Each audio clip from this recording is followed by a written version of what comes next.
হযরতে আবু যর গিফারি খাদেমে খায়রুল বাশর खिदमतों में जिंदगी भर ना बनाया अपना घर।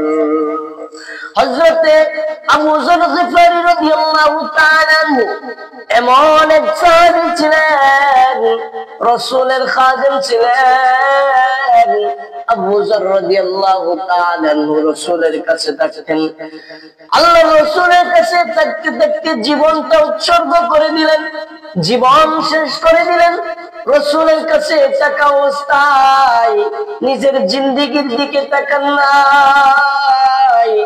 জিন্দেগি ভরে আল্লাহর রাসূলের খিদমত করতে করতে একটি ঘর বানান নাই। হযরতে আবু যর গিফারি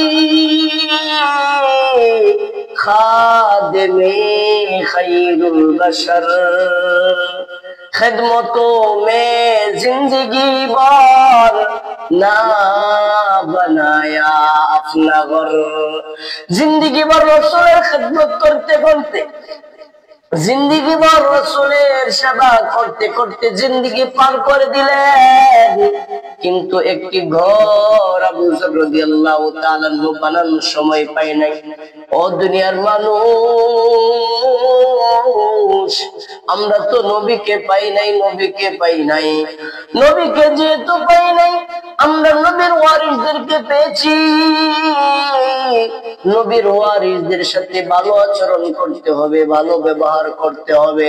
দুনিয়ার মধ্যে অনেক মানুষ দেখা যায় উলামায়ে কেরামদেরকে দেখতে পারে না। রাসূল বলেন, উলামায়ে কেরাম আমি নবীর ওয়ারিস। আরে তারা কিসের ওয়ারিস? আরে স্বর্ণ মুদ্রার ওয়ারিস নয়, ইলমান, তারা ইলমের ওয়ারিস। ও দুনিয়ার মানুষ, ওই নবীর ওয়ারিসদেরকে যদি তোমরা মহব্বত করো, আল্লাহ রাসূলকে মহব্বত করা হলো। ও দুনিয়ার মানুষ, দুনিয়াতে দেখা যায় আমাকে যদি মহব্বত একজন মানুষ নাও করে, আমার সন্তানকে যদি মহব্বত করে, তাহলে এইটাই আমরা ধরে নেই আমাকে মহব্বত করেছে। আমাকে যদি সম্মান নাও দেয়, আমার সন্তানকে যদি সম্মান দেয়, তাহলে বোঝা যায় যে আমাকে সে সম্মান করেছে। কেননা আমার সন্তানকে সম্মান করা মানে আমাকে সম্মান করা। রাসূলকে সম্মান কিভাবে করবেন? রাসূলকে কোন পাবেন না?